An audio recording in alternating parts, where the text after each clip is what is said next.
नमस्कार मेरे प्यारे साथियों, स्वागत है आपका अपने हिस्ट्री क्लास में। साथियों, आज हम सिंधु सभ्यता किसके सिंधु सिंधु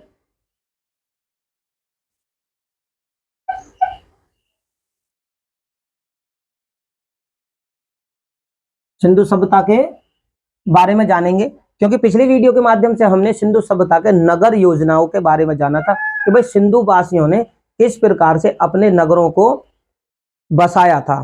ठीक है ना, किस प्रकार से उन्होंने नगर बसाए, किस प्रकार से उन्हें विकसित किया, उनका विस्तार किया, उनके बारे में हमने जाना था। तो आज जो हम अपनी वीडियो के माध्यम से जानेंगे वो सिंधु सभ्यता के लोगों के अर्थव्यवस्था के बारे में जानेंगे, पशुपालनों के बारे में जानेंगे, ठीक है, और शिल्प और तकनीकों के बारे में जानेंगे कि सबसे पहले किस प्रकार के औजार उन्होंने किस धातु के बनाए, किस प्रकार के उन्होंने औजारों का इस्तेमाल किया। दूसरे, कौन कौन से वो जानवरों को पालते थे और उन जानवरों के साथ में कौन कौन से ऐसे जानवर हैं जो कि ज्यादातर पेपरों में पूछे गए हैं, उनके बारे में जानेंगे।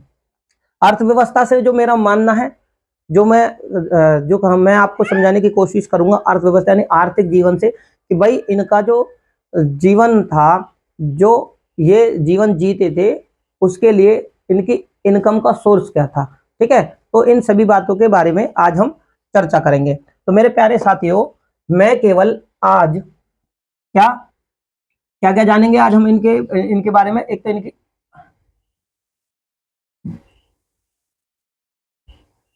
आर्थिक व्यवस्था कैसी थी, ठीक है, उसके बाद में इनके पशुपालन, यहां से भी क्वेश्चन बहुत ज्यादा आते हैं, और शिल्प शिल्प तकनीक किस प्रकार से थी। ठीक है ना, तो इनके बारे में हम जानेंगे। सबसे पहले देखो, सिंधु सभ्यता कोई छोटी मोटी सभ्यता नहीं थी, बहुत बड़ी सभ्यता थी। अगर इस सभ्यता के विस्तार के बारे में जाने हम, तो वो ये जानेंगे क्योंकि ये सभ्यता लगभग 15 लाख वर्ग किलोमीटर में थी, मोटा मोटी। ठीक है ना, तो और इस सभ्यता के अंतर्गत बहुत सारे प्राचीन स्थल आते हैं, और इन सभी प्राचीन स्थलों में अलग अलग तरीके से, यानी सभ्यता एक थी लेकिन जो व्यक्तियों का रहन सहन जो था वो थोड़ा सा अलग अलग देखने को मिल सकता है, जैसे कि आज के आधुनिक समय में भी देखने को मिलता है। अगर हम आज के आधुनिक समय की बात करें, तो भाई आधुनिक समय की बात करें तो देखो, राजस्थान, हरियाणा, पंजाब, दिल्ली, उत्तर प्रदेश, महाराष्ट्र, गुजरात, इन सभी का आज के आधुनिक समय में भी वेशभूषा, खान पान, कुछ ना कुछ थोड़ा बहुत अंतर देखने को मिलता है। भाषा का अंतर, रहने का अंतर, खाने पीने के अंतर, ये सब देखने को मिल सकता है। तो भाई सिंधु सभ्यता की अगर हम बात करें, देखो सिंधु सभ्यता पूर्व दिशा में, ठीक है, पूर्व दिशा की अगर हम बात करें तो देखो यहाँ था आलमगीरपुर। ठीक है, कहां पे था भैया? मेरठ। मेरठ कहां पे है? तो ये उत्तर प्रदेश। ठीक है, पूर्व दिशा में। अगर हम बात करें उत्तर दिशा की, तो यहां पे था मांडा। कहां पे? जम्मू। ठीक है, जम्मू कश्मीर। ठीक, अगर हमें दक्षिण दिशा की बात करते हैं हम, दक्षिण, तो दक्षिण में क्या था? दैमाबाद। ठीक है, महाराष्ट्र।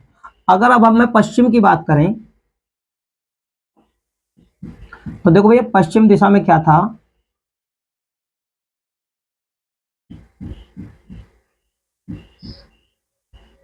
सुतकागल। ठीक है, कहां पर? बलूचिस्तान।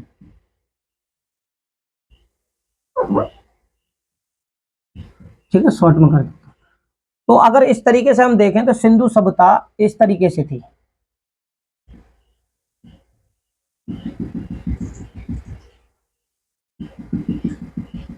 तो किस प्रकार से थी? तो एक धनुष के आकार की। अब इसके अंतर्गत कौन कौन से थे? जैसे कि छोटे अक्षरों अगर मैं बात करूं तो देखो, सिंध था, यहां जम्मू था, पंजाब था। ठीक है ना, अब पंजाब पंजाब हो गया, सिंध हो गया, जम्मू हो गया, यहां पर उत्तर प्रदेश था। ठीक है, यहां पर महाराष्ट्र था, यहाँ गुजरात मान लीजिए, मध्य प्रदेश, राजस्थान, राजस्थान, ठीक है, गुजरात, राजस्थान, मध्य प्रदेश, पंजाब, सिंध, बलूचिस्तान, ठीक है। तो यहाँ पर इस तरीके से ये वो राज्य हैं जो कि आज के आधुनिक समय के हैं, जो मैंने मोटा मोटी आपको समझाने की कोशिश की है, ठीक है। इन्हीं राज्यों के अंतर्गत बहुत सारे स्थल थे, जैसे कि हड़प्पा, ठीक है ना, हड़प्पा, मोहनजोदारो, कालीबंगा, लोथल, यहाँ, ठीक है ना। तो इस तरीके से आप समझ सकते हो, हड़प्पा था, मोहनजोदारो था, लोथल था, बनावली था, रंगपुर था, अमरी था, ठीक है। बहुत सारे प्राचीन स्थल थे जो इस तरीके से आज के आधुनिक राज्य के अंतर्गत उस समय पड़ते थे। तो ये तो हो गया इस सभ्यता का विस्तार। और इस सभ्यता के विस्तार के अंतर्गत हमने पिछली वीडियो के माध्यम से क्या पढ़ा था, उनकी नगर योजनाओं के बारे में, कि भाई जो नगर योजना थी पंजाब में किस प्रकार से थी, यानी पंजाब में बात करें तो हड़प्पा में किस प्रकार से थी, ठीक है ना, सुतकागेडोर जो लास्ट है बलूचिस्तान, पश्चिमी तट वहां पर किस प्रकार से थी, मोहनजोदारो में किस प्रकार थी, कालीबंगा में, लोथल में, हमें ऐसे उन्होंने किस प्रकार से नगरों की व्यवस्था करी, किस प्रकार से नगर बसाए, ठीक है ना। तो उनके बारे में हमने पिछली वीडियो के माध्यम से जान लिया। आज जो जानेंगे हम उनके आर्थिक जीवन यानी अर्थव्यवस्था के बारे में जानेंगे कि भाई उनकी अर्थव्यवस्था किस प्रकार से थी। मेरे प्यारे साथियों, चैनल मेरा नया है, अगर मेरी वीडियो आपको अच्छी लगे तो इसे आप ज्यादा से ज्यादा लाइक करें, शेयर करें, और चैनल पर नए हो तो चैनल को सब्सक्राइब करें, ठीक है। तो शुरू करते हैं आर्थिक जीवन, ठीक है। आर्थिक जीवन यानी अर्थव्यवस्था। भाई सिंधु सभ्यता बहुत बड़ी व्यवस्था थी, सिंधु सभ्यता बहुत बड़ी सभ्यता थी, ठीक है। तो इन लोगों का सिंधु सभ्यता में जो उस समय व्यक्ति रहे, मानव रहे, तो उनकी सबसे जीवन की जो सबसे बड़ी अर्थव्यवस्था का जो सोर्स था यानी इनकम का, जीवन जीने का, वो क्या था, तो वो था इनका कृषि, पशुपालन और आंतरिक और बाहरी व्यापार। क्या था, देखो ये व्यवस्था जो थी ग्रामीण व्यवस्था थी और कृषि प्रधान आप इसे मान सकते हो, लेकिन गांव के जो क्षेत्र पड़ते थे वो कृषि करते थे, जो कि आज भी आधुनिक समय में है, ठीक है। और जो शहर थे यानी विशाल जो उस समय के नगर थे, उनमें क्या थे, व्यापार यानी उद्योग और कारखाने देखने को मिलते हैं, ठीक है। तो इनका जो मेन मकसद था वो था कृषि, उसके बाद में ये क्या करते थे, पशुपालन, ठीक है, पशुओं को पालते थे, और उसके बाद में आंतरिक, आंतरिक मतलब अंदर, अंदर और विदेशी, विदेशी, ये क्या थे, ये इनके अर्थव्यवस्था चलाने के सोच थे, यानी कृषि कर कर कृषि से पैसा कमाना, पशुपालन करके पशु के माध्यम से भी पैसा कमाना, और आंतरिक का मतलब होता है इस सभ्यता के अंतर्गत अंदर व्यापार करना। हो सकता है वो पंजाब से राजस्थान आते हो व्यापार करने के लिए, राजस्थान से उत्तर प्रदेश या मध्य प्रदेश या गुजरात, यहाँ यानी जहां पर बड़े विशाल नगर थे ये वहां पर जाते थे और व्यापार करते थे।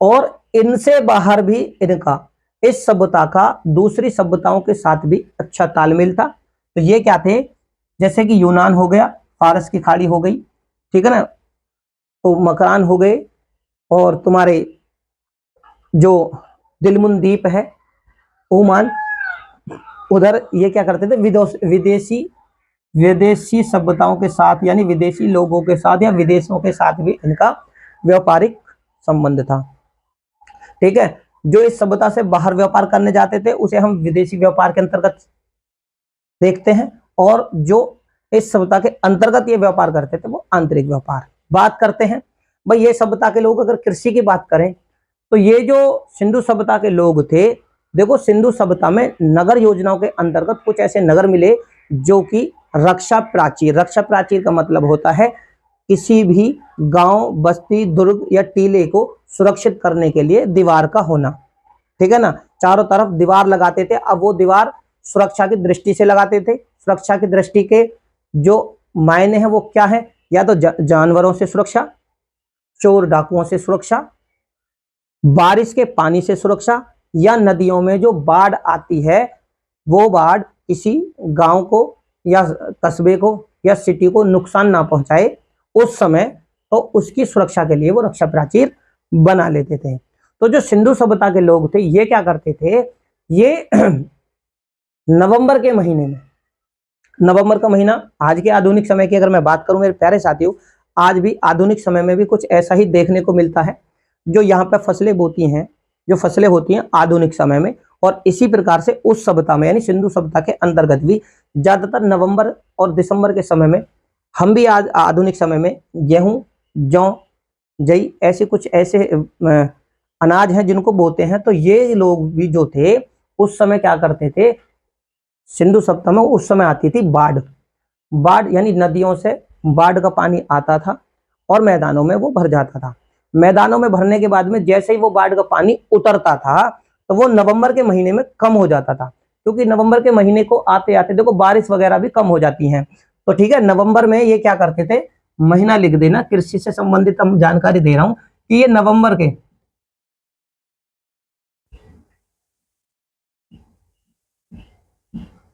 के महीने में क्या करते थे, ये बीज बोते थे। ठीक है, बीज बोते थे यानी कि फसल के बीज ये मैदानी क्षेत्रों में डाल देते थे। नवंबर के महीने में ये बीज बोते थे कृषि से संबंधित। और अप्रैल के महीने में, ठीक है, अप्रैल के महीने में ये क्या करते थे, बीज को काटते थे। अब ये काटते किससे थे, तो ये पत्थरों की बनी हुई हंसियों से। किससे काटते थे फसल को, पत्थरों की। ठीक है, पत्थरों की बनी हुई क्या थी, हंसियां।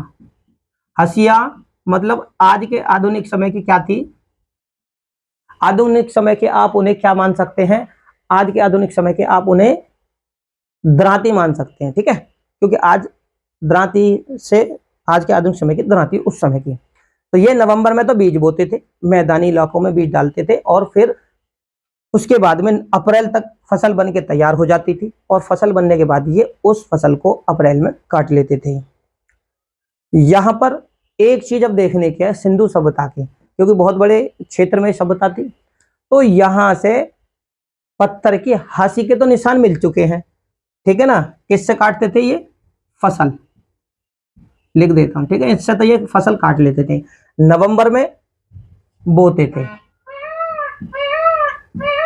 ठीक है, और अप्रैल में क्या थे, काटते। ये आप लिख लेना। ठीक है, पत्थरों की हंसियों का इस्तेमाल करते थे। यहां से किसी भी यानी सिंधु सभ्यता से फाल फाल फाल वो चीज होती है जो हल होता है। जैसे आज के आधुनिक समय में ट्रैक्टर के पीछे जो लोहे की बनी हुई होती है ना, जिससे खेत को मट्टी को खोदते हैं, उसी तरह के हल के नीचे लगी हुई एक लोहे की फाल होती है। तो यहां से क्या है, सिंधु सभ्यता से देखो फाल, एक तो फाल के, ठीक है, फाल और फावड़ा। ठीक है, फाल और फावड़े के कोई साक्ष्य हमें नहीं मिलते, कृषि के अंतर्गत नहीं मिलते। अब इसमें क्या है, हमें हल्के सबूत मिले हैं। हल्के सबूत किस तरीके से मिले हैं सिंधु सभ्यता में, तो वो खिलौनाओं के रूप में, यानी कि ये हल से तो परिचित थे, तो हल के जो साक्ष्य मिलते हैं वो खिलौनाओं के रूप में मिलते हैं। ठीक है, तो उसके बारे में भी जान लेते हैं। एक तो देखो यहाँ पर फाल और फावड़े के हमें निशान नहीं मिले हिंदू सभ्यता के, कुछ स्थलों से हल्के साक्ष्य मिले हैं। अब हम बात करें तो देखो जो सिंधु सभ्यता है ये नवंबर में फसल बोते थे, अप्रैल में फसल काट लेते थे। ठीक है, इसी प्रकार देखो कालीबंगा। अब देखो मैंने आपको बताया आधुनिक समय के तो ये राज्य और उस समय के जो थे प्राचीन स्थल, हम आज के आधुनिक समय में प्राचीन स्थल बोलते हैं। तो इनका जो था कालीबंगा, कौन सा था, कालीबंगा। कालीबंगा मतलब कांच की चूड़ियां, है ना, कांच की चूड़ियां इसका जो मतलब होता है। ठीक है, कालीबंगा का मतलब है कांच की चूड़ियां। यहां से हमें सिंधु सभ्यता के प्रारंभिक समय के यानी प्राक हल रेखा, जिसको हम क्या बोलते हैं, क्रूडो, यहां से क्या मिला, हल रेखा के साक्ष्य मिले। कालीबंगा से हमें मिले हल रेखा के साक्ष्य, जिसको बोलते हैं